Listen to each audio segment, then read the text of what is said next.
ஒரு சங்கீத அத தியானிப்போம். ஜெபத்தை குறிச்சுதான் இன்னைக்கு தியானிக்க போறோம். அநேகருக்காய் ஜெபிக்கிற இந்த நாள் ஜெபம் தான் நம்ம வாழ்க்கையில வெற்றியை கொடுக்கறது எல்லாருமே அறிஞ்சிருக்கிறோம். எடுப்போம் 90வது சங்கீதம் எடுத்து ஒருத்தரா ஒரு 3 வார்த்தைகளை வாசிப்போம். சீக்கிரம் முடியட்டும். 90வது சங்கீதம் தேவனுடைய மனிதனாகிய மோசேயின் ஜெபம். ஆண்டவரே, தேவரீர் தலைமுறை தலைமுறையாக எங்களுக்கு அடைக்கலமானவர். பர்வதங்கள் தோன்றும் முன்னும் நீர் பூமி உலகத்தையும் உருவாக்கும் முன்னும் நீரே அனாதியா என்றென்றைக்கும் தேவனா இருக்கிறீர். நீர் மனுஷரை நீர்த்துளியாக்கி மனுபுத்திரரே திரும்புங்கள் என்கிறீர். உமது பார்வைக்கு 1000 வருஷம் நேற்று கழிந்த நாள் போலவும் ராஜாமம் போலவும் இருக்கிறது. அவர்களை வெள்ளம் போல் வாரி கொண்டு போகிறீர். நித்திரைக்கு ஒத்திருக்கிறார்கள். காலையிலே முளைக்கிற புல்லுக்கு ஒப்பாய் இருக்கிறார்கள். அது காலையிலே முளைத்து பூத்து மாலையில் அறுப்புண்டு உலர்ந்து போம். நாங்கள் உமது கோபத்தினால் அழிந்து உமது உக்கிரகத்தினால் கலங்கி போகிறோம். எங்கள் அக்கிரமங்களை உமக்கு முன்பாகவும் எங்கள் அந்தகார பாவங்களை உமது முகத்திற்கு வெளிச்சத்திலும் நிறுத்தினீர். எங்கள் நாட்கள் எல்லாம் உமது கோபத்தால் போய்விட்டது.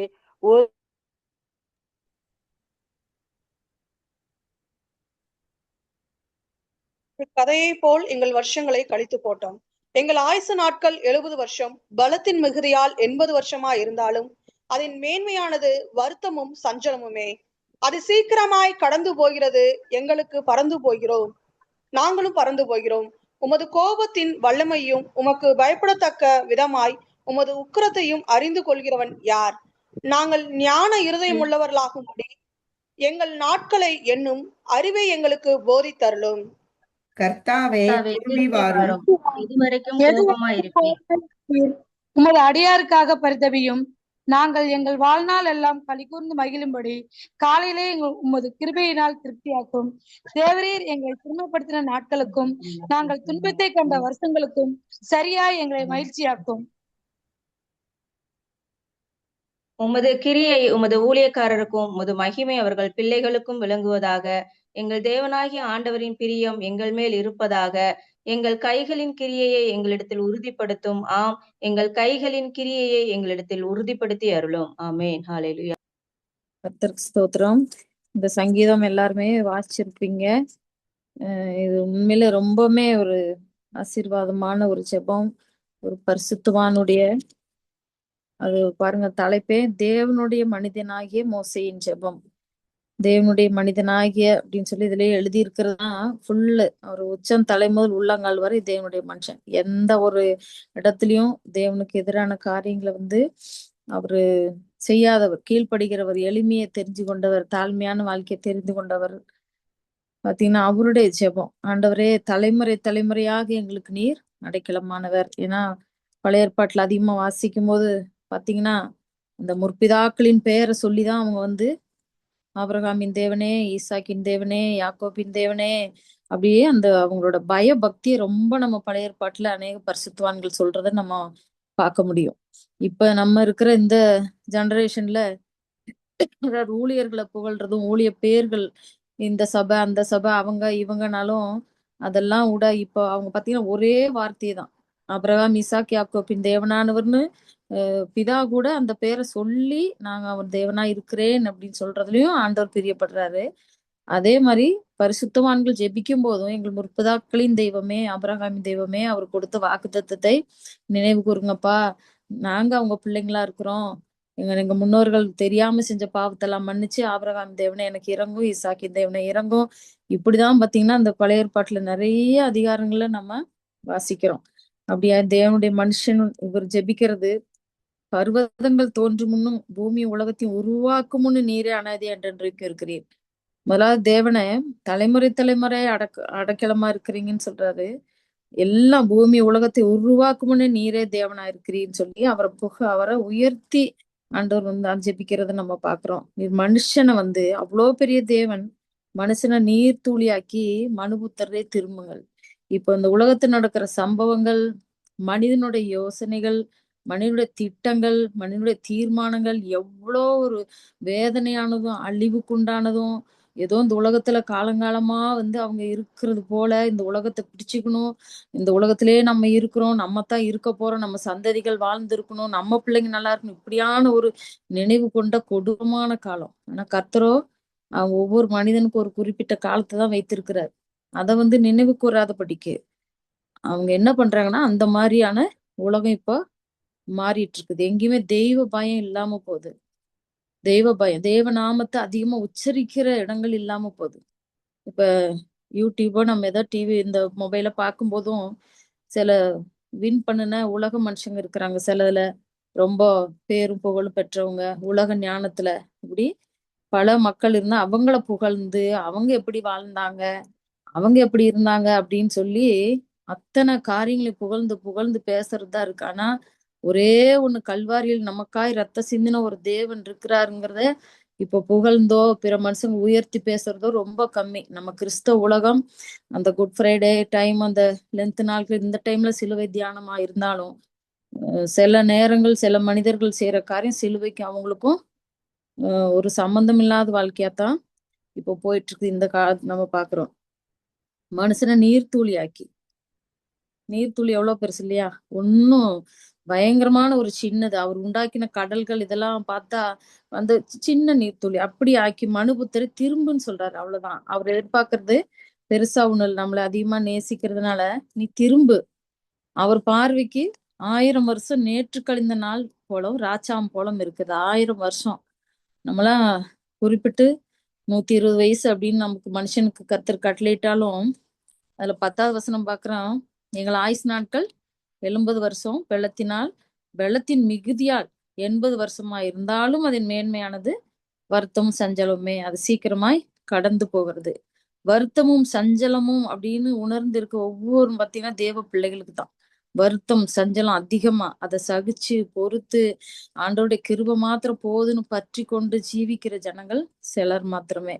அப்படி ஆண்டவருக்கு அந்த 1000 வருஷம் நேற்று கழிந்த ஒரு நாள் போல ராஜாமம் போல இருக்கு. ஆனா நமக்கு அது எவ்வளவு பெரியது பாருங்க. நம்ம வாழ்ற காலம் 70ஓ 80ஓ, அப்படியே மிஞ்சினா 100 வயது அதுக்கு மேல தாண்டறவங்க ரொம்ப கம்மி. அப்படி இருக்கிற கூடிய காலத்துல நம்ம எப்படி தேவனை அதிகமா நம்ம ஆராதிக்கணும், அவரோட இன்னும் நம்ம எப்படி அதிகமா கிட்டி சேரணும் அப்படிங்கிற அந்த ஞானத்தை கர்த்தர் நமக்கு கொடுக்கணும்.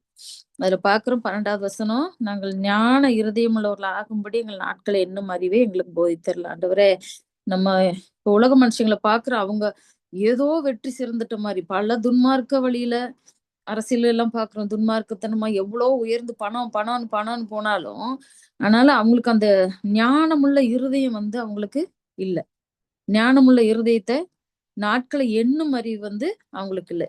அது மோசே எங்களுக்கு போதிங்க ஆண்டவரேன்னு சொல்லி ஜெபிக்கிறேன். நம்மளுடைய வாழ்க்கையிலும் ஜெபத்துல நாங்கள் ஞான இருதயம் உள்ளவர்கள் ஆகும்படி எங்களை போதிங்கப்பா.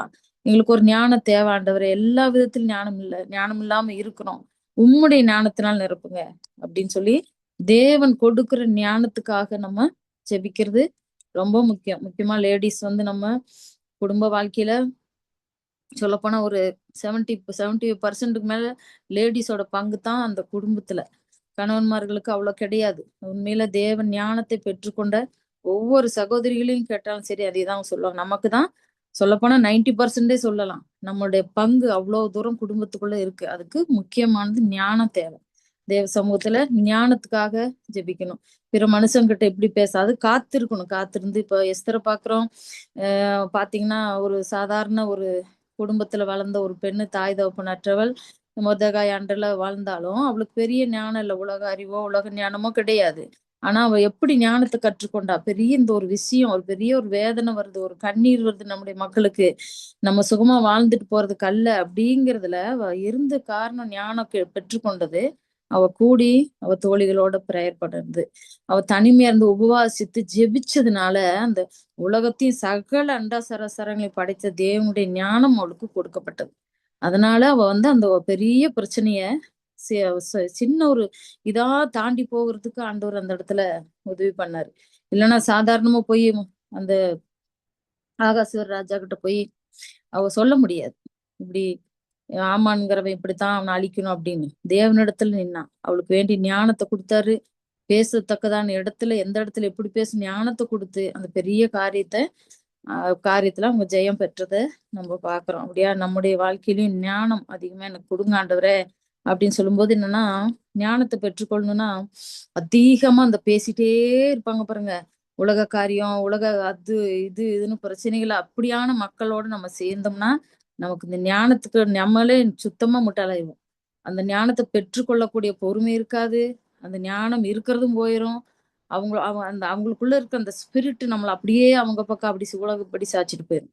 அது இல்லாம ஆண்டவர் சொன்ன அரைக்கதவை சாத்திட்டு அந்தரங்கத்துல பிரேயர் பண்ணுங்க, கர்த்தர் உங்க ஜெபத்தை கேட்பார் அப்படின்னு சொல்லி. அது மாதிரி அதிகமா நமக்கு ஞானம் ஒண்ணு தேவை ஒரு காரியத்துக்குன்னா, தனிமையில பாரத்தோடு அர்ப்பணிப்போடு ஒரு ஜெபம் நமக்கு முக்கியம். அதுல பாக்குறோம், இந்த 8வது வசனம் பாருங்க, எங்கள் அக்கிரமங்களை உமக்கு முன்பாகவும் எங்கள் அந்தரங்க பாவங்களை முகத்தின் வெளிச்சத்தில் நிறுத்தினீர். எங்கள் நாட்கள உமது கோபத்தால போயிடுச்சு ஆண்டவரே. ஒரு கதையை போல எங்கள் வருஷங்களை கழிச்சு போட்டோம் அப்படின்னு சொல்லி மோசே ஆண்டவர் புகழ்றாரு, உயர்த்துறாரு. அந்த தேவனுக்கு முன்பா நம்ம ஒண்ணுமே இல்லை அப்படின்னு சொல்லி கொண்டு வந்து கடைசியில எல்லாமே நாட்கள்லாம் போயிடுச்சு. ஒரு கதை போல வருஷத்தை கழிச்சு போட்டுட்டோம் ஆண்டவரே. எல்லா பாவங்கள் மீறுதல் இந்த ஏஜ், இப்ப என்னோட ஏஜ் நான் நினைக்கும் போது, நான் கடந்து வந்த பாதையெல்லாம் பார்க்கும்போது என்னன்னா, எவ்வளோ பிரச்சனைகளை சந்திச்சிருக்கிறோம், ஆசீர்வாதங்களை அனுபவிச்சிருக்கிறோம், கர்த்தருடைய வாக்குத்தத்தங்களை பெற்றிருக்கிறோம். ரட்சிப்படுறதுக்கு முன்ன உலக பிரகாரமா வாழ்ந்த சில காரங்கள் இதெல்லாம் பார்க்கும்போது, இந்த ஏஜ்ல பார்க்கும்போது என்ன நம்மளோடு கூட வந்ததுன்னு சொன்னா, அந்த தேவனுடைய அன்பும் அவருடைய கிருபையும் அவர் மேல் வச்சிருக்கிற விசுவாசம் தான் நம்மளை இது வரைக்கும் பாதுகாத்து தாங்கி ஏந்தி வந்துச்சு. எத்தனையோ பாருங்க, 10 வருஷம் முன்ன ஏதோ ஒரு சம்பவம் நடந்திருக்கும். அதுல எல்லாம் எவ்வளவு கலங்கி இருப்போம், எவ்வளவு கண்ணீர் வடிச்சிருப்போம். இது இந்த நாள்ல நம்ம பார்க்கும்போது அது தூசியா தெரியுது. அப்ப ஆண்டவர் மாத்திரம் நம்மளோடு கூட இல்லைன்னா எத்தனையோ பிரச்சனைகளை நம்ம ஒண்ணுமில்லாம போயிருப்போம். கிருவியா தாங்கி ஏந்தி சுமந்து பாதுகாத்து தப்புவித்து ஒவ்வொரு இடத்துலயும் வர்றாரு ஆண்டவர். நம்மளுக்கு அழகா அப்படியே பசுமையான இடத்துலனா சொல்ல போன ஒரு ஆசீர்வாதமாவே வச்சுட்டு அப்படி வந்திருந்தா நம்ம தேவனை கண்டிருக்க மாட்டோம். ஆனா கர்த்தருக்குள்ள மோசே அந்த பரிசுத்தவானுக்கு எவ்வளவு பாடுகள் வந்துச்சு. அவருக்கு அவசியமே இல்லை, நிம்மதியா இருந்திருக்கலாம் இந்த பார்வோன் கிட்ட. ஆனா அவர் இந்த பாடுகளை சுமந்து தேவ மக்களோடு கூட இருந்து தேவனுக்காய் வைராக்கியம் பாராட்டினபடினால அவருக்கு அந்த நித்தியத்தை ஆண்டவர் கொடுத்திருக்கிறார். பெரிய ஒரு பொக்கிஷமா அவருக்கு ஆண்டவர் இருந்தார். அவர் வழி நடத்தின ஒவ்வொரு வழிகளும் வேதத்தை தியானிக்கும் போது அவ்வளவு அதிசயமா, ஏன் அந்த பாடுகளுக்குள்ள வரணும், இத்தனை ஜனங்களோட இருந்து நிந்தையும் அவமானத்தைப்பட்டுட்டு எதுக்கு நான் இப்படி இருக்கணும் அப்படின்னு சொல்லி அவர் நினைக்கல. அது சந்தோஷமா அவர் ஏற்றுக்கிட்டு அந்த வழியில போயிட்டு இருக்கிறாரு. எங்களை ஆயுசு நாள் எல்லாம் போயிடுச்சு ஆண்டவரே, நாட்கெல்லாம் போயிடுச்சு. ஒரு கதை போல ஒரு கதை பேசி முடிச்சு ஒரு கதை தொடங்குறோம், அந்த கதை முடிக்கிறதுக்குள்ள எத்தனையோ கேரக்டர் வரும் அந்த கதைக்குள்ள. அந்த மாதிரிதான் ஒவ்வொரு நம்ம கேரக்டர், நம்ம லைஃப் எடுத்தோம்னா நமக்கு தெரியும் எவ்வளோ அதுல அந்த கேரக்டர்ஸ் நிறைய பேர் நம்ம லைஃப்ல வந்திருப்பாங்க, போயிருப்பாங்க, எவ்வளவு பாதிக்கப்பட்டிருப்போம். நம்மளே நம்ம வாழ்க்கையில ஆரம்பத்துல உள்ளதை நம்ம எழுத தொடங்கணும்னா அவ்வளோ எழுதலாம். அவ்வளோ ஒரு காரியங்கள் இருக்கும் அதுல. பாத்தீங்கன்னா அவ்வளோ ஆண்டவர் அற்புதமா நம்மளை நடத்துறாரு. அது எல்லாமே போயிடுச்சு, கடந்து போயிடுச்சு. தேவ கிருபையினால் நம்ம தாண்டி வந்துட்டு இருக்கிறோம் ஒவ்வொரு நாளும். அப்படி பாத்தீங்கன்னா மோசே அப்படி அந்த அளவுக்கு ஜெபிக்கிறாரு. அதே மாதிரி ஒரு ஜெபம் நம்ம வாழ்க்கையிலும் அனுதினமும் நம்மளை அர்ப்பணிச்சு ஆண்டோட ஞானத்தை பெற்றுக்கொள்றதுக்காக நம்ம ஜெபிக்கிறது ரொம்பவுமே முக்கியம். இப்போ இத்தனை வருஷங்களை கழிச்சிட்டோம். இன்னும் என்ன ஆண்டவரேன்னு சொன்னா, இன்னும் ஆண்டவருக்கா ஏதாவது திருப்தியா செஞ்சிருக்கிறோமா? இல்ல. திருப்தியா நம்ம ஜெபிச்சிருக்கிறோமா? ஆண்டவரே போதுமான ஆவிக்குரிய வாழ்க்கையில் நான் வாழ்ந்துட்டேனா, கர்த்தர் எதிர்பார்க்கிற காரியத்தை நான் வாழ்ந்துட்டேனா, இந்த உலகம் முடியும் போது நான் ஒருவேளை ஆண்டோட வருகைக்கு முன்பு நம்ம போறோம்னு சொன்னா நான் பினிஷ் பண்ணி கடைசி நாள் எவ்வளவு நம்ம சந்தோஷத்தோட இப்ப எக்ஸாம் எல்லாம் படிச்சு கஷ்டப்பட்டு எழுதி முடிச்சு கடைசி நாள் பாத்தீங்கன்னா அந்த பிள்ளைங்களுக்கு வர சந்தோஷம் பெருசு, எக்ஸாம் முடிஞ்சிச்சுன்னு சொல்லி. அதே மாதிரி இந்த உலகத்துல எக்ஸாம் எழுதுறதுக்கு வந்திருக்கிறோம், படிக்கிறோம், எழுதுறோம், எழுதி முடிச்சுட்டு அந்த கடைசி நாள் நம்ம தேவனிடத்துல போய் அங்கதான் ரிசல்ட் நம்மளுக்கு இருக்கும். அந்த ரிசல்ட்டுக்கு நம்ம எவ்வளவு உண்மையா நம்ம நல்ல வெற்றி அடைவோன்னு காத்துட்டு இருக்கிறோமா, இல்ல ஏதோ கிடைச்சிட்டு போகுதுன்னு இருக்கிறோமா? அதுக்கு இங்கேயே இப்பவே ரட்சணிய நாள் அப்படின்னு இருக்கு. அதனால நம்ம இப்ப இருந்து இத்தனை நாள் எப்படியோ வாழ்ந்திருக்கலாம், நல்ல கிறிஸ்தவ வாழ்க்கையில் இருந்திருக்கலாம். இனியும் அவரோடு கிட்டி சேரும்படியான சிலாக்கியத்தை பெற்றுக்கொண்டு நம்ம இந்த உலகத்துல பரீட்சை எழுதி முடிக்கிற கடைசி நாள் ரிசல்ட் மேல போய் தான் அந்த கடைசி நாள் எப்படி இருக்கும், சந்தோஷத்தோட நான் முடிச்சுட்டேன், நல்லா படிச்சேன், நல்லா எழுதி முடிச்சுட்டேன் ஆண்டவரேன்னு சொல்லிட்டு அவர் சமூகத்துல போறோமா, இல்ல ஒரு ஏதோ பாக்கி வச்சு அரியர் வச்சுட்டு தான் உட்கார்ந்துட்டு இருக்கிறோமான்னு நம்ம ஒவ்வொரு நாள் நம்ம ஆவிக்குரிய வாழ்க்கையை நம்ம சிந்திக்கும் போது ஆவியானவர் தெளிவா நம்மளோடு கூட பேசுவார். வேதங்களை வாசிக்கும் போது தெளிவா பேசுவார். இன்னும் நம்ம நிறைவடையல, இன்னும் எனக்கு திருப்தி இல்ல, இன்னும் நான் பூர்ணமடையல. பூர்ணமடையும் போது நம்ம போயிருவோம். ஆனா அப்படியான ஒரு ஏக்கம் எப்பவுமே இருந்துகிட்டு இருக்கணும். அது எந்த வயசுல இருந்தாலும் சரி. இன்னைக்கு நான் நினைப்பேன், என் பிள்ளைங்களை ஆண்டவர் இப்ப இருக்கிற அந்த ஞானக்கு கிருபைகள் வந்து எனக்கு அந்த நாள்ல அந்த ஞானம் இருந்திருந்தா அந்த பிள்ளைகள் இன்னும் நான் நல்லா வளர்த்திருப்பேனே. எத்தனையோ காரியங்களை நான் செய்ய வேண்டியதை செய்யாம விட்டுருக்கிறேன். எத்தனையோ காரியங்கள் நான் தவறி இருக்கிறேன்னு சொல்லி இன்னைக்கு நான் நினைக்கிறேன். இப்ப கடந்து வந்த பாதையெல்லாம் என் கண்ணு முன்னால வரும்போது ஆண்டவரே, அந்த ஞானத்தை சின்ன வயசா இருக்கிற இந்த குரூப்ல இருக்கிற பிள்ளைங்களாட்டும் ஞானத்தை கேட்கும்போது எல்லா விதத்திலும் ஆண்டவர் தெளிவான ஞானத்தை கர்த்தர் கிருபையா தருவார். அது உண்மை. அந்த ஞானத்துக்காக நம்ம ஜெபிக்கணும். எங்கள் நாட்களை எண்ணும் அறிவு. ஒவ்வொரு நாளும் எந்திக்கிறோம் காலையில, இன்னைக்கு இப்படியா, இன்னைக்கு அப்படி, நல்லா இருக்கு, வெளியே போறோம், அங்க போறோம், சொந்தக்காரங்களை பாக்குறோம், சர்ச்சுக்கு போறோம், ஜெபிக்கிறோம். அந்த நாட்களை எண்ணும் அறிவு எனக்கு கொடுங்க ஆண்டவரே. ஒவ்வொரு நாளும் என்னைக்கு நமக்கு அவர் லாஸ்ட் டே வச்சிருக்கிறாருன்னு நமக்கு தெரியாது. அந்த நாட்கள் ஒவ்வொரு நாளும் நேற்றைய ஒண்ணுல வாசிச்சேன், நேற்றைய தினத்து வரைக்கும் நடந்தவைகளை நம்ம ஒண்ணுமே சரி பண்ண முடியாது. நாளை தினத்தை வந்து நம்ம உருவாக்க முடியும். நாளைக்கு எப்படி இருக்கு, நல்ல நாட்களா, சமாதானம் உள்ள நாட்களாக நாளை தினத்தை நம்ம வந்து உருவாக்கி புதிய காரியங்களை நல்லதா செய்ய முடியும். ஆனா நேற்று வரை நடந்தது அது நமக்கு எதுவுமே போய் நம்ம சரி பண்ணவே முடியாது. அப்படியான உலகத்துல நம்ம இருக்கிறோம். இனி நம்முடைய காலங்கள் கர்த்தர் கையில இருக்கு. அவர் ஒவ்வொரு நாளும் அந்த ஞானத்தை கொடுக்கும்போது இன்னும் தேவனோடு கிட்டி சேரும்படியான அந்த ஞானத்தை பெற்றுக்கொண்டு அபிஷேக கிருபைகள் வரங்கள் 9 வரங்களை கர்த்தர் இலவசமா வச்சிருக்கிறாரு. அது எல்லாரும் பெற்றுக்கொண்டோமா? இல்ல. ஏன்னா நிறைய சபையில் ஊக்குவிக்கிறதே கிடையாது. அந்நிய பாஷைக்கு ஊக்குவிக்கிறது இல்ல. வரங்களை பெற்றுக்கொள்ளுங்கள், அது உண்டான போதனைகளை இப்ப பாக்குறது ஒரு சில சபைகள்ல தான். நல்லா ஆவிக்குரிய சபைகள், டிபிஎம் அந்த மாதிரி இன்டர்நேஷனல் சபைகள்ல நடத்துறாங்களே தவிர, மித்தபடி சாதாரணமா எல்லாம் குரூப் வச்சு பாட்டு ஒர்ஷிப்பு இதுலயே தான் வாழ்க்கை ஓடுதே தவிர அந்த போதனையே இல்ல. பெற்றுக்கொள்ளுங்கள், இன்னும் கர்த்தருக்குள்ள நெருங்குங்க, கிருபைக்காய் காத்திருங்க, வரங்களுக்காய் காத்திருங்க அப்படின்னு சொல்லி நமக்கு போதிக்கிறவங்களே இப்ப குறைஞ்சு போயிட்டாங்க. அதனால நம்ம என்ன இன்னும் அந்த நல்ல ஊழியர்கள் செய்யற ஊழியங்களை எல்லாம் தேர்ந்தெடுத்து அந்த மாதிரி காரியங்களை நம்ம கேட்டு நம்ம வேதத்தையும் வாசி ஆவியாண்ட துணையோட நம்ம இன்னும் கிருபைகளை பெற்றுக்கொள்றதுக்கு நம்ம காத்துக்கொள்ளணும். எங்க அம்மா இறந்தாங்க ஒரு 15 இயர்ஸ் பிஃபோர். அப்ப நான் வந்துட்டு ஃபர்ஸ்ட் டெத் எங்க ஃபேமிலியில அம்மா தான் பாக்குறோம். அப்போ போயிட்டு பிறகு என் மகன் கேட்டான், அம்மா பைபிள்ல உயிரோடெல்லாம் எழுப்புனாங்களாமே ஏசப்பா, எத்தனையோ ஊழியர்கள் கூட எழுப்பி இருக்கிறாங்களேம்மா, அப்படி அந்த மாதிரி இந்த காலத்துல யாருமே இல்லையா அப்படின்னு கேட்டான். யாருமே இல்லை, எத்தனையோ இருக்குது, ஏன் இந்த காலத்துல யாருமே இல்ல, அவங்கள கூட்டிட்டு வந்து ஜெபிச்சிருக்கலாம்ல, நீங்க ஜெபிக்கலாம்ல அப்படின்னு கேட்கும்போதுதான் நம்மளாம் எங்க இருக்கிறோம் அப்படின்னு யோசிக்க தோணுச்சு.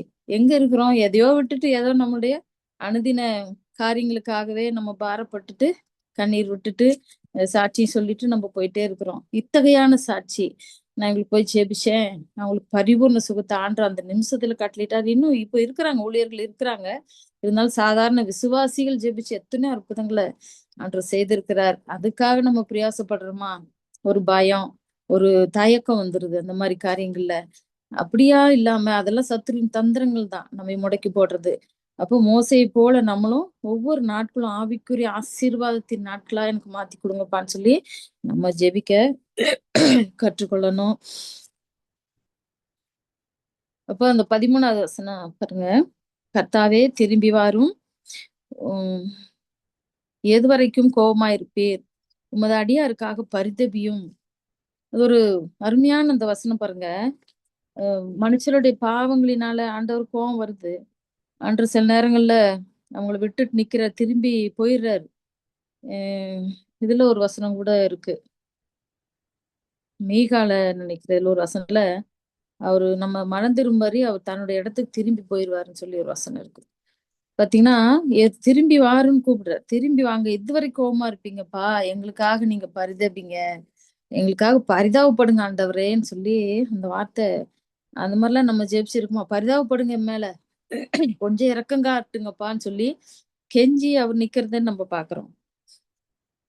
அதேதான் பாருங்க, அஹ் யாத்திரையாகம் என்னாகமம் 12வது அதிகாரம் 6 13 வரைக்கும் பார்ப்போம்.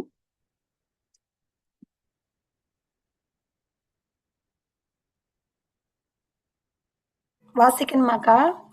வாசிமா. என்னாகமம் 12 13 வரை.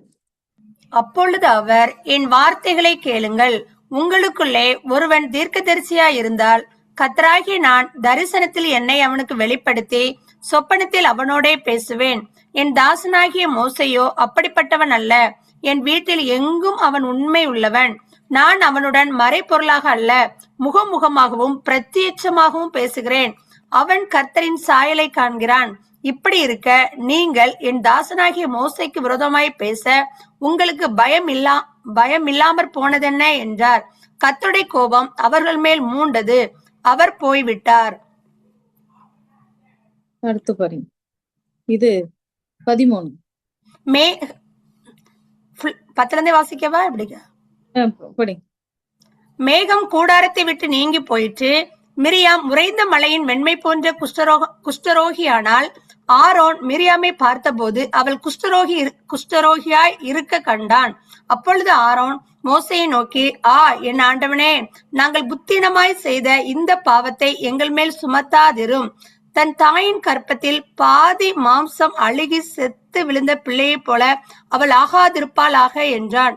அப்பொழுது மோசே கர்த்தரை நோக்கி, என் தேவனே, அவளை குணமாக்கும் என்று கெஞ்சினான். பாருங்க, அதுல என்ன அவங்க சொன்னது, எத்தியோப்பியா ஸ்திரீ. அந்த 1வது வசனம், எத்தியோப்பியா தேச ஸ்திரீயே அவர் விவாகம் பண்றாரு, கல்யாணம் பண்ணதுனால. அந்த ஸ்திரீ நிமித்தம் ஏதோ பேசியிருக்காங்க. இப்ப நம்ம குடும்பங்களையும் பேசுறோம்ல, எதோன்னா அண்ணன்மாரு அண்ணிமாரு, அண்ணி தானே அவங்களுக்கு ஆகுது எத்தியோப்பியா ஸ்திரீ. அப்போ அந்த எத்தியோப்பியா அவங்க இப்ப இவரு கல்யாணம் பண்ணிட்டாருன்னு ஒரு சம் ப்ராப்ளம் அவங்களுக்குள்ள வந்திருக்கு, குடும்பத்துல இருந்திருக்கும், பேசியிருக்கிறாங்க. அத ஆண்டவர் கேட்டார். மோசே எத்தியோப்பியா ஸ்திரீயை கல்யாணம் பண்ணதுக்காக அவங்க பேசுனத பாருங்க, 2வது வசனத்துல கர்த்தர் அதை கேட்டார். அதை கேட்டிருக்கிறாரு பாருங்க. மோசே கூட அது கேட்கல, பெருசா எடுக்கல. ஒருவேளை அவர் காது கேட்கும்படி கூட பேசியிருக்கலாம். அவரு கூட அது நினைக்கல, கர்த்தர் கேட்டிருக்கிறாரு. அப்ப அந்த அளவுக்கு ஆண்டவர் மோசே மேல ஒரு அன்பு, ஒரு கிருபை வச்சிருக்காரு. பெரிய ஒரு தீர்க்கதரிசி அவரு. அவரு கேட்டு உடனே மோசே பூமியில சகல மனிதர்களும் மிகுந்த சாந்த குணம் உள்ளவன் அப்படின்னு சொல்லி ஆண்டவர் சர்டிபிகேட் கொடுக்கறாரு பாருங்க. ரொம்ப சாந்த உலகத்திலே பூமியில் உள்ள சகல மனிதர்கள் மிகுந்த சாந்த குணம். அது எப்படியான சாந்த குணம்னு நம்ம யார்ட்டையுமே இப்ப பார்க்க முடியாது.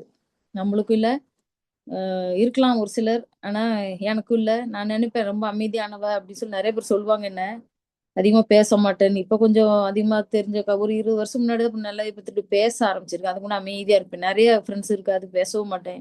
என் காரியம் என் வேலைன்னு இருப்பேன். ஆனா நிறைய அமைதி. எங்க அக்கா ரொம்ப பேசுவாங்க, பேசிட்டே இருப்பாங்க அக்கா. அதனால அமைதி, ரூத் எப்பவுமே அமைதின்னு.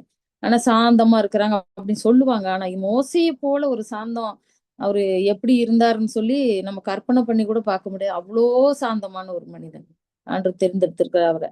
ஆண்டவரே அவர்களுக்கு சர்டிபிகேட் கொடுக்குறாரு பாருங்க. அவர் பேசுறாரு, அவரு தான் கூப்பிடுறாரு. ஏன் இப்படி பேசுனீங்கன்னு சொல்றாரு. அப்பதான் ஆரோன் சொல்றாரு 11வது வசனத்துல, ஆண்டவரே நாங்க புத்தீனமா செஞ்சிட்டோம், எங்க பாவத்தை சுமத்தாதிரும் செஞ்சுறாரு. மோசே ஒன்னும் வாய் திறக்கவே இல்லை, கெஞ்சுறாங்க பாருங்க. அப்புறம் ஆண்டவரு அதே மோசே, தேவனே அவளை குணமாக்கும் என்று கெஞ்சினான். அப்படி இருக்கு. சாதாரண பிரேயர் கிடையாது, கெஞ்சுறார், கெஞ்சி ஜெபிக்கிறார். மன்னிச்சிருங்க ஆண்டவரே, எங்க சகோதரி அப்படின்னு சொல்லி கெஞ்சது. உடனே ஆண்டவர் கேட்கிறார். ஜெபத்தை கேட்டு ஒரு சின்ன பனிஷ்மெண்ட் கொடுத்து சரியாக்குறார். அதுல பாக்குறோம், அவங்க அந்த 15வது வசனம், மிரியாம் 7 நாள் பாளையத்து புறம்பே விளக்கப்பட்டிருந்தால் மிரியாம் சேர்த்து கொள்ளப்பட மட்டும் ஜனங்கள் பிரயாணம் பண்ணாதிருந்தார்கள். அப்போ ஒரு சின்ன அந்த ஊழியருக்கு எதிரா தேவன் தெரிந்து கொண்ட கூட பிறந்த சகோதரன் தான் அப்படின்னாலும், தேவ ஊழியனா இருந்தா நம்ம எச்சரிக்கையா பேச வேண்டியதா இருக்கு. கத்தரி ஊழித்த குடும்பத்துல யாராவது செய்யறாங்கன்னா ரொம்ப எச்சரிக்கை. எங்க சகோதரன் தானே, ஏன் தம்பி தானே, ஏன் அண்ணன் தானே, என் அக்கா தானே, இல்லை அவங்களுக்கு எதிராகவும் நம்ம நாக்க நீட்டவே கூடாதுங்கிறதுக்கு ஒரு எச்சரிப்பு தான். பாத்தீங்கன்னா அந்த ஜனங்களும் அதுல பாதிக்கப்படுறாங்க. ஒருவர் செய்யற அந்த பாவம், அது பரிசுத்தவானுக்கு எதிராக பேசின காரியம், பாத்தீங்கன்னா அந்த ஜனங்கள் மிரியாம் சரியாகிற வரைக்கும் யாருமே பிரயாணப்படல, எல்லாருக்கும் ஒரு பாதிப்பு. அப்படி அந்த மாதிரி ஒரு சகோதரி கூட போராடி ரொம்ப கெஞ்சி ஜெபிக்கிறாரு. ஜெபிச்ச உடனேயே கர்த்தர் ஜெபத்தை கேட்டு அவர் வந்து ரெடி பண்ணாரு. ஒண்ணு பாத்தீங்கன்னா யாத்திரையாகமும் 32 இருங்க 9-14 வரைக்கும் வாசிப்போம்.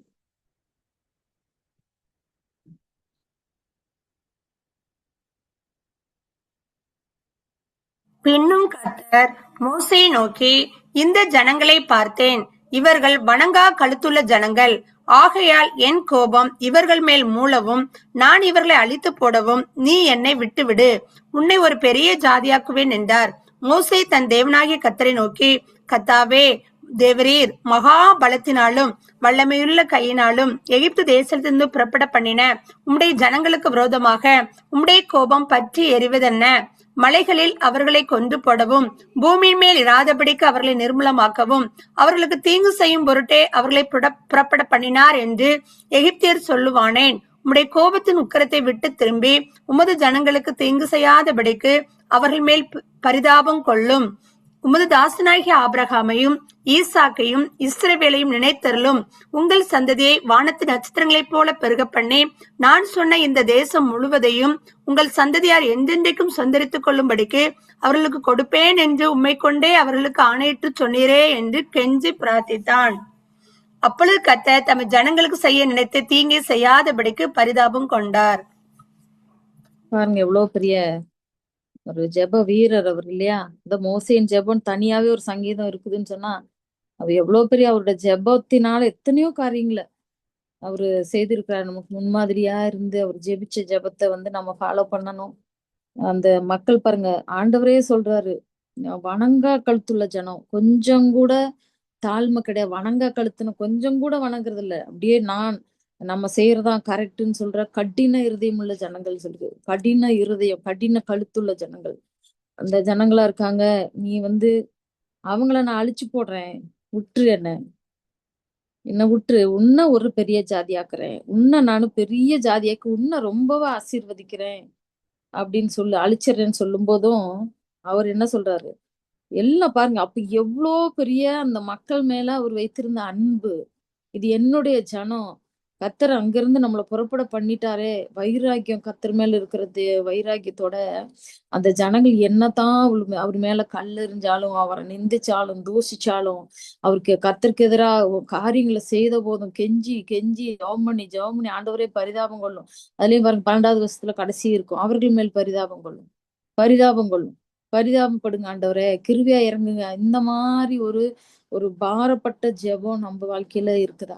இந்த நாட்களில நம்ம யோசிச்சு பார்ப்போம். நம்ம குடும்பம் சின்ன குடும்பமா இருக்கும், நம்ம ஹஸ்பண்ட் கூட பிறந்தவங்க, அந்த நாள் எல்லாம் 10 பேர் 20 பேர் உள்ள குடும்பங்கள், 12 பேர் உள்ள குடும்பங்கள், இப்பெல்லாம் ஒரு 2-3 பேர் தான் ஃபேமிலியில் இருப்பாங்க. பாத்தீங்கன்னா அந்த குடும்பத்தின் மக்களோடு கூட நம்ம போறோமா? நம்ம கல்யாணம் ஆகி வந்த புதுசுல அவங்க எவ்வளவு நேசிச்சிருப்பாங்க, எவ்வளவு நன்மைகள் அவங்க மூலியமா பெற்றிருக்கலாம். ஆனால் அந்த மக்களுக்கு இந்த நாட்கள் நம்மள பல பாடுகள் மத்தியில் நம்மளை வேதனைப்படுத்தி இருக்கலாம், கஷ்டப்படுத்தி இருக்கலாம், நம்ம எவ்வளவு பாதையில் சகிச்சு பொறுத்து வந்திருக்கலாம். ஆனா இப்ப வந்து அவங்களுக்காக உண்மையா ஜெபிக்கும் போது நம்ம மனசு ஒத்து போகுதா? நம்ம யோசிச்சு பார்ப்போம். எனக்கே சில வேலைகளை வராது, ஆனா ஆண்டவரோட அன்பு சிலுவை பாடுகளை தியானிச்சு அதுக்கப்புறம் நான் ஜெபிக்கும் போது அந்த ஆத்துமாக்களை மாத்திரம் நினைச்சு கொண்டு அப்படி ஜெபிக்கும் போது கண்ணீரோட அவங்களுக்கான ஜெபம் பண்ணுவேன். அதன்படி அவங்களுக்கு பேசுற வார்த்தைகள், அவங்கள இன்னுமே நம்மள வித்தியாசமா பாக்குறதும், இந்த மாதிரி காரியங்கள்லாம் பார்க்கும்போது இதுங்களுக்கு எதுக்கு நம்ம போய் ஜெபிக்கணும் அப்படின்னு நம்ம நினைக்கிறோம். ஆனா மோசே நமக்கு ஒரு முன்மாதிரியா எப்படி ஜெபிக்கிறார்? ஆண்டவரே சொல்ற, வணங்கா கழுத்துல ஜனம் விட்டுருப்பா, உன்னை நான் நேசிக்கிறேன், உன்னை நான் ஆசீர்வதிக்கிறேன். ஆண்டவர்கிட்ட கெஞ்சுறார், கெஞ்சி கெஞ்சி கெஞ்சி ஜெபிக்கிறார். அப்படி நம்ம உறவுகள் பரலோக ராஜ்யத்தை போய் அடையணும். ஆண்டவரே, இந்த உலகம் வெறுமையானது, ஜஸ்ட் எக்ஸாம் எழுத வந்தோம், அந்த மாதிரி ஒரு மைண்ட் செட்டை பரிசை எழுதி முடிக்க போறோம். அதனால அந்த மாதிரி காரியத்துக்கு வந்திருக்கிறது தான் இந்த உலகம். நமக்கு நிரந்தரம் கிடையாதுன்னு நமக்கு நல்லாவே தெரியும். ஆனாலும் உலகத்தை இறுக்கி பிடிச்சு உலக காரியத்தையே பேசி அவங்க பண்ணுனதையே நினைச்சு பேசி சிந்திச்சுக்கிட்டு இருக்கிறதுனால நமக்கு ஒரு பிரயோஜனம் கிடையாது. அந்த மார்க்கெல்லாம் கம்மியாகும் தான் நம்மளுக்கு கர்த்தர் திருத்தி ரிசல்ட் கொடுக்கும்போது. அதனால மோசையை போல நம்ம ஜெபிக்க கற்றுக்கொள்ள அந்த இருதயத்தை கொடுங்க ஆண்டவரே. நம்மளால முடியாது, மனிதர்களா இருக்கிறோம். உலகத்துல பல கோடி பிசாசின் கிரியைகள், ஆயுதங்கள் இந்த உலகத்துல இருக்குது, செயல்பட்டு கொண்டிருக்குது.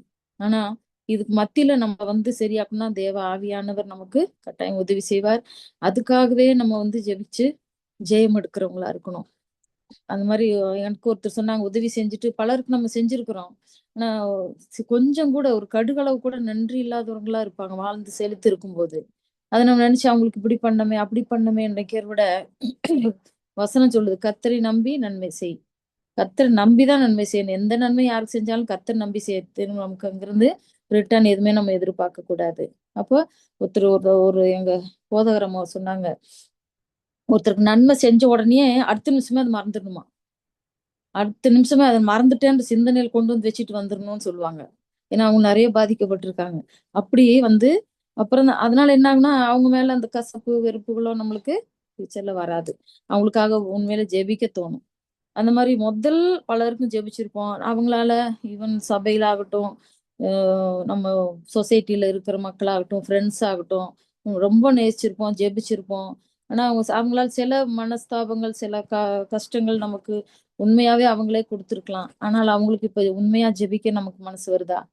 அவங்கள ரிஜெக்ட் பண்ணிட்டோமா நம்ம சிந்தனையில இருந்து? அவங்க வேண்டாம், என் லைஃப்ல இதோட வேண்டாம் அப்படி சொல்லி கழிச்சு விட்டுட்டோமா? அவங்கள கர்த்தர் பார்த்துக்கிட்டோம், அவங்கள ஆண்டராச்சு அவங்களாச்சுன்னு விட்டுட்டோமா?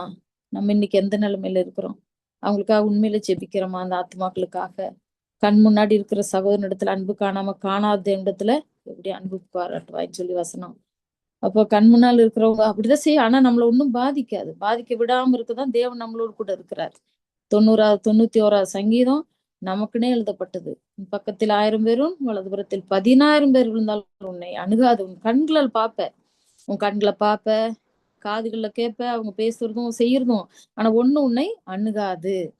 அதுதான் தேவன் நமக்கு வச்சிருக்கிற அடைக்கலம், நமக்கு வச்சிருக்கிற கேடகம். நமக்கு உண்பா எதுவுமே நம்மள தாக்காதபடிக்கு ஆண்டோட வார்த்தை. அதனால நம்ம அந்த மக்களுக்காக ஜெபிக்கிறதுக்கு நம்ம ஒரு கிருபை தாங்க ஆண்டவரே, ஒரு தாழ்மை கொடுங்க. அவங்க ரொம்ப நம்மளோட இன்வால்வ் ஆகாம இருக்கலாம், ஆனாலும் அவங்களுக்காக உண்மையான பாரத்தோட ஜெபிக்கிறோமா அப்படிங்கிறத நம்ம யோசிச்சு பார்க்கணும். அருமையான ஒரு ஜெபக்கு முன்னோடிதான் மோசே. அதுலயே பாக்குறோம் இருங்க, அதே அதிகாரத்துல 31, 32, 33. அப்படியே மோசே கர்த்தரிடத்திற்கு திரும்பி போய், ஐயோ, இந்த ஜனங்கள் பொன்னினால் தங்களுக்கு தெய்வங்களை உண்டாக்கி மகா பெரிய பாவம் செய்திருக்கிறார்கள். ஆகிலும் தேவரீர் அவர்கள் பாவத்தை மன்னித்தருளுவீரானால் மன்னித்தருளும், இல்லாவிட்டால் நீர் எழுதின உம்முடைய புஸ்தகத்திலிருந்து என் பெயரை கிறுக்கி போடும் என்றான். அப்பொழுது கர்த்தர் மோசே நோக்கி, எனக்கு விரோதமாய் பாவம் செய்தவன் எவனோ அவன் பெயரை என் புஸ்தகத்தில் கிறுக்கி போடுவேன். இப்பொழுது நீ போய் நான் உனக்கு சொன்ன இடத்துக்கு ஜனங்களை அழைத்து கொண்டு போ. என் தூதனானவர் உனக்கு முன் செல்லுவார்.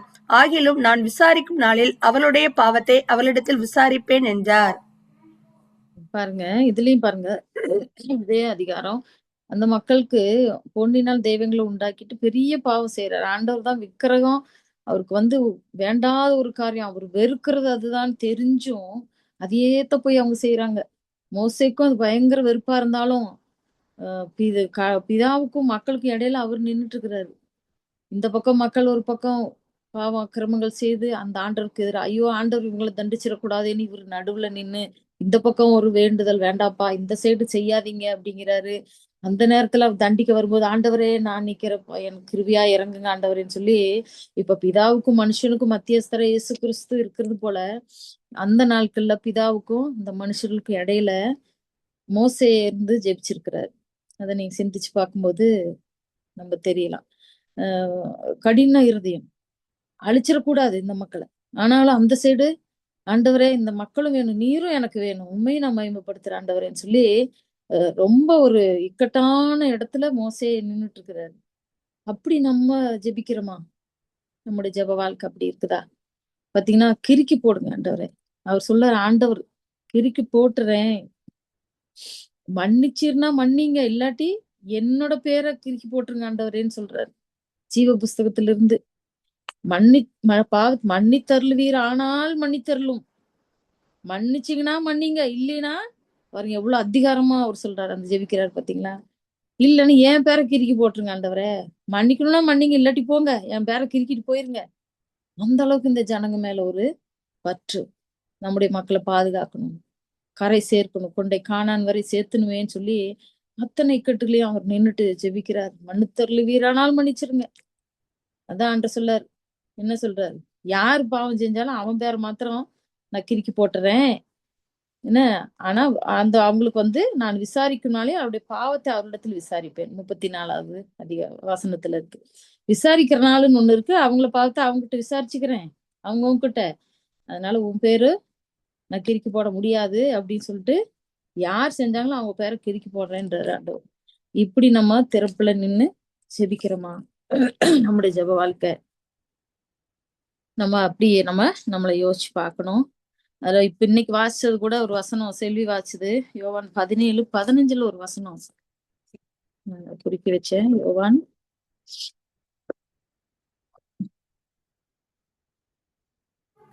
நீர் அவர்களை உலகத்திலிருந்து எடுத்துக்கொள்ளும்படி நான் வேண்டிக் கொள்ளாமல் நீர் அவர்களை தீமை நின்று காக்கும்படி வேண்டிக் கொள்ளுகிறேன். ஆமென்.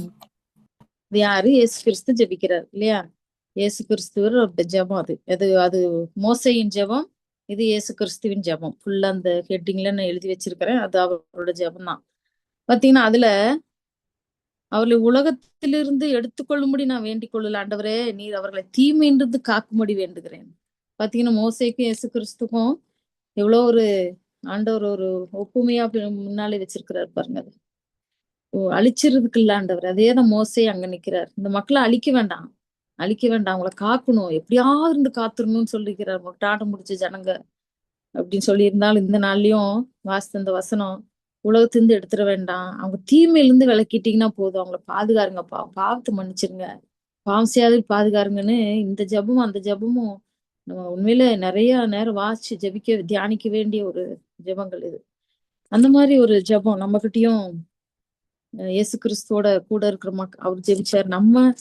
நம்ம ஆண்டரை பத்தி சொல்லிட்டோம் நிறைய மக்கள்கிட்ட, நிறைய பேர் கேட்கறது இல்லை. இருந்தாலும் அந்த மக்களுக்காகவும் தீமையில அவங்களை தண்டிக்க வேண்டாம் ஆண்டவரே, யாரோ ஒருத்தருக்கு உடம்பு சரியில்லாம ஆயிடுச்சு, திடீர்னு ஒரு ஆபத்துல மாட்டிட்டாங்க, ஆமா அவங்களுக்கு அப்படித்தான் வேணும். எத்தனை பேர் அப்படி நினைச்சிருக்கிறோம் இல்லையா? எத்தனை பேர் அவங்க இப்படி பண்ணாங்கங்க, அவங்க இப்படி எல்லாம் செஞ்சாங்க, அதனாலதான் அவங்களுக்கு வந்துச்சு. அப்படி எனக்கு கேன்சர் சொன்னோன்னே நிறைய கேள்விப்பட்டுட்டு நானே. அப்போ கர்த்தர் அது தெரியும் எதுக்கு அனுமதிச்சாரா, தேவன் அனுமதிக்கல. சில காரியங்கள் நம்மளுக்கு உணர்த்தும்படியா கர்த்தர் நமக்கு கொடுக்குற காரியம். அது அந்த சாப்டருக்கு போக வேண்டாம். பாத்தீங்கன்னா அப்படி ஆண்டவர் சுகத்தை கொடுத்து பலனை கொடுத்து இப்ப ஒவ்வொரு நேரம் போகும்போது போயிட்டு வந்துட்டீங்களா, அன்னைக்கு மட்டும் தான் என்ன போன் பண்ணி கேட்பாங்க, என்ன சொன்னாங்க டாக்டர்? நான் சொல்ல எல்லாம் ஒண்ணும் இல்லை, என்னைக்கே ஓடி போயிருச்சு, என்ன விட்டு இன்னைக்கு நல்லா தான் இருக்கு, எல்லாம் ரிசல்ட் எல்லாம் ஓகேயா அப்படியா அப்படின்னு கேட்கறவங்க இருக்கிறாங்க. அப்ப பாத்தீங்கன்னா என்ன வரப்போ வந்தா இவங்க இப்படி பண்ணாங்க, இவங்க அதனாலதான் இப்படி, அந்த மாதிரி இல்ல. ஒரு ஆபத்து, ஒரு புறஜாதி இயேசுவை அறியாதவங்களாகட்டும் அறிந்தவங்களாகட்டும் என்ன வந்தாலும் அவங்களுக்காக நம்ம கெஞ்சி செபிக்கணுமே தவிர மத்த எதுவுமே நியாயம் தீர்க்கவோ அவங்கள நம்ம ஜட்ஜ் பண்றதுக்கு நமக்கு ஒரு அதிகாரம் கிடையாது. தேவன் ஏதோ ஒரு காரியத்துக்காக அவங்களுக்கு அனுமதிச்சிருப்பார். யோபுக்கு அனுமதிக்கும் போது சகோதரர்லாம் சொன்னாங்க, ஃப்ரெண்ட்ஸ் எல்லாம், நீ என்ன பண்ணியோ ஏதோ ஒரு அவசியமா இருக்கும், இல்லைன்னா ஆண்டவர் இவ்வளவு தண்டிக்க மாட்டாரு. அப்ப அவருக்கு தெரியும், ஆண்டவருக்கு தெரியும் யோபுக்கு எதுக்கு ஆண்டவர் எப்படி கட்டளையிட்டாருன்னு சொல்லி. யோபுக்கு வந்தது மனுஷங்களுக்கு தெரியாது.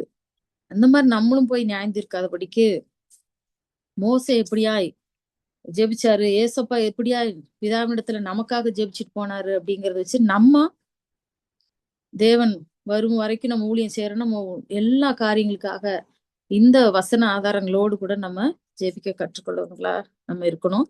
அதிகாலை ஜெபம் இங்க பாருங்க, ஒரு 90வது வசனத்துக்கு வாங்க. எது வரைக்கும் கோபமாயிருப்பீர், அடியாருக்காக பரிதபியும். 90வது சங்கீதம் எடுத்துங்க மறுபடியும். அவ பாக்குறோம் எது வரைக்கும் கோபம். அவர் கோபம் கோபம் 1 நிமிடம் அப்படி சொல்லி ஒரு வசனம் இருக்குல்ல, அவர் கோபமோ 1 நிமிஷம் தான் சொல்லி. பாத்தீங்கன்னா எது வரைக்கும் கோபமா இருப்பீர், நம்முடைய அடியாருக்காக பரிதபியும் அப்படின்னு சொல்றாரு ஒரு வசனத்துல.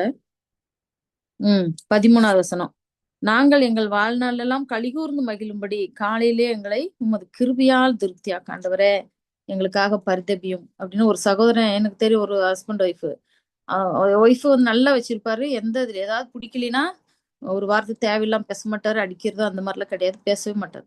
ஒரு வாரம் ஆனாலும் பேச மாட்டாரு. அவர்கிட்ட சாப்பாடும் வெளியே சாப்பிட்டுருவாரு, வீட்டுக்கு வந்து ஏதாவது கொண்டு வந்து வச்சா இல்லைன்னா பேசவே மாட்டாரு, ஒண்ணும் கேட்க மாட்டாரு. அதுலயே அந்த சகோதரி என்ன பண்ணுவாங்க, ஏதோ நம்ம மேல தப்பு இருக்குன்னு பார்த்து உணர்ந்து அழுது, ஏங்க பேசல இப்படிங்க அப்படிங்கன்னு அழுது, ஏன் சாப்பிடல அப்படிலாம் கேட்டு அப்புறமேலு சரியாகும். அப்படியே அந்த சகோதரி அப்படி திருந்துனாங்க சில விஷயங்கள்ல. அந்த மாதிரி வாயை மூடிட்டு இருந்துருவாங்க. அந்த மாதிரி தேவன் சில நேரத்தில் நம்மளும் கீழ்ப்படியாமல் எத்தனையோ கீழ்ப்படியாமல் நம்ம இடத்துல காணப்படுது. காணப்படும் போதும் ஆண்டவர் கோபமா இருப்பார். அப்ப அந்த நேரம் கோவமா நம்மகிட்ட பேச மாட்டார். நம்ம ஜெபிக்கலையா அந்த சரியான நம்ம அந்த அர்ப்பணிக்க வரைக்கும் தம்மோட தவற உணர்ந்து கொள்ளும் வரைக்கும் ஆண்டவர் வந்து திரும்பியே பார்க்க மாட்டார். அதாவது பரிதபியும் அப்படின்னு சொல்றாரு. அப்போ வாழ்நாள்லாம் களி கூர்ந்து மகிழும்படி காலையில எங்களுக்கு கிருபையால் திருப்தியாக்கும். அதிகாலை ஜெபம் ரொம்ப ஆசீர்வாதமானது. பாத்தீங்கன்னா இப்ப ஒரு ஒரு சின்ன பிள்ளை ஒரு தப்பு பண்ணிடுச்சு. நம்ம ஒரு வளர்ந்த பிள்ளை பேசுறது புரிய ஒரு ஃபர்ஸ்ட் ஸ்டாண்டர்ட் செகண்ட் படிக்கிற பொண்ணு இருக்கலாம்னு வைங்களேன். அவங்ககிட்ட ஏதோ நம்ம சொல்லிட்டோம், நம்ம அவங்க பிடிக்கல, தப்பு சொல்லி சொல்லி செஞ்சுட்டே இருக்கிறாங்கன்னா மறுபடியும் ஒரு அதிகமா தாய் கிட்ட நம்ம பார்ப்போம், தகப்பங்கிட்டே அதிகமா அந்த பிள்ளைங்க பண்ணும். போயிட்டு அவங்க பக்கத்துல உட்கார்ந்து ரொம்ப அவங்கள பேசாம அப்பா அம்மா பேசாம இருப்பாங்க. போய் பக்கத்துல இருந்து அவங்க தலைவி நீவுறது, அப்புறம் ஏதாவது பண்றது, அப்பா தண்ணி எடுத்து கொடுக்கறது, அம்மாவுக்கு வந்து ஏதாவது கொடுக்கறது, கெஞ்சிட்டு அப்படியே அன்பு காட்டிட்டு வருவாங்க. அப்பவும் அந்த பேரண்ட்ஸ் என்ன பண்ணுவாங்க, உணரும்படிக்கு கொஞ்ச நேரம் பேசவே மாட்டோம். நான் சின்ன அப்படி இருந்திருக்கேன் இந்த பிள்ளைங்க கிட்ட. அந்த மாதிரி பேச மாட்டேன். இந்த பிள்ளை என்னன்னா மறுபடியும் வரும், மறுபடியும் அழுகும் கொஞ்ச நேரம். மறுபடியும் போய் இருந்துட்டு அப்பா அவங்க சிரிச்சிட்டாரா, அவங்கள சிரிக்க வைக்கணும். அது வரைக்கும் அந்த குழந்தை என்ன செய்யும், போய் போய் போய் அவங்க பக்கத்துலயே நிக்கும். அப்புறம் ஏதாவது ரொம்பவுமே இது பண்ணி அப்பா தலையை தடவி அப்படின்னு அப்படி சொன்ன பிறகு அப்பா கோவம் போயிருச்சு சிரிச்சிட்டாருன்னு சொன்னா அப்படியே சந்தோஷமா வந்து ஒட்டிக்கும். அப்பாவும் முத்தம் கொடுப்பாரு. அந்த மாதிரிதான் ஆண்டவர் நம்ம கிட்ட எதிர்பார்க்கிறாரு. எப்படின்னா எதிர்பார்க்கறத அப்படியே அந்த மாதிரி நம்ம கெஞ்சணுமா, பரிதாபம் காணுங்க எங்ககிட்ட, எங்களுக்காக பரிதாபப்படுங்க ஆண்டவரே, எங்களுக்காக பரிதாபப்படுங்கப்பா, நான் உங்க பக்கத்துல தான் இருக்கிறேன், நான் தப்பு பண்ணிட்டேன், என்னால முடியலதான், ஆனாலும் எனக்கு கொஞ்சம் என் பக்கம் திரும்புங்க ஆண்டவரே, எனக்கு கொஞ்சம் சிரிச்சு என்ன அணைச்சுக்குங்க ஆண்டவரே, ஜெபத்தை கேளுங்கப்பா அப்படிங்கிற அந்த சிறுபிள்ளைத்தனமான ஒரு ஐக்கியம் தேவனோடு கூட இருக்கணும். அப்படி இருக்கும்போது கர்த்தர் உண்மையிலே சொல்றேன், அவ்வளவு மறந்து மன்னிச்சு நம்மள மறுபடியும் அரவணைச்சு நம்மள மேன்மையா தான் வைப்பாரே தவிர, இன்னும் அன்பு செலுத்துவாரே தவிர, நம்மள ஒரு நாளும் நம்மள தூக்கி எறிஞ்சிட மாட்டார். அதனாலதான் மன்னிப்பு கேட்கறது, நம்மள உணர்ந்து நம்ம என்னென்ன காரியம் சரி பண்ணுங்கிறது கரெக்டா நம்ம செஞ்சுட்டு இருக்கிறது, அது ரொம்பவுமே ஒரு ஆசீர்வாதமான. கர்த்தர் சில நேரம் மௌனமா இருப்பாரு. அவருக்கு நம்மளோட பரிதாபப்படணும். என் மேல பரிதாபமே இல்லையா ஆண்டவரே, ஆனா நம்ம உணர வேண்டியது உணர்ந்துட்டோம்னா அப்படியே நம்மளை மார்போடு அணைத்து கொண்டு நம்மை தேற்றுகிற ஒரு தகப்பன் அவர். நம்மளை தூக்கி சுமக்கிற தகப்பன் அவர். நம்மை தண்டித்தாலும் அணைக்கிற ஒரு தேவன். அதனால அவரை அதிகமா பிடிச்சு கொள்ளுவோம். வாழ்நாளெல்லாம் களி கூர்ந்தும்படி காலையில கிருபையால் திருப்தியாக்கும். தேவரே எங்களை சிறுமைப்படுத்தின நாட்களுக்கும் நாங்கள் துன்பத்தை கண்ட வருஷங்களுக்கும் சரியா எங்களை மகிழ்ச்சியாக்குங்க ஆண்டவர். எத்தனையோ வருஷம் துன்பத்தை கண்டுட்டோம். எங்கள் பாவத்தின் நிமித்தம், எங்களோட முன்னோட பாவத்தின் நிமித்தம், அக்கிரமத்தின் நிமித்தம், ஆண்டவரை கீழ்ப்படியான் நிமித்தம் பல வேதனைகளும் துன்பத்திலையும் நாங்க கண்டு வந்துட்டோம். இல்ல சில வேளையில உலகம் நம்மள நெருக்கி இருக்கலாம். கர்த்தருடைய அன்பை ருசிக்கும்படி தேவனே சில வேளைகள் நம்மளுக்கு பாரங்களையும் கஷ்டங்களையும் கொடுத்துருக்கலாம். எல்லாத்தையும் நாங்க கடந்து வந்துட்டோம் ஆண்டவரே. அது கண்ட வருஷங்களுக்கு சரியா எங்களை கிருபையா மகிழ்ச்சியாக்கும். எங்களை சந்தோஷத்துக்குள்ள கொண்டு போங்க ஆண்டவரேன்னு மோசே ஜெபிக்கிறார். கிரிய ஊழியக்காரருக்கும் மகிமை ஒரு பிள்ளைகளுக்கும் விளங்குவதாக.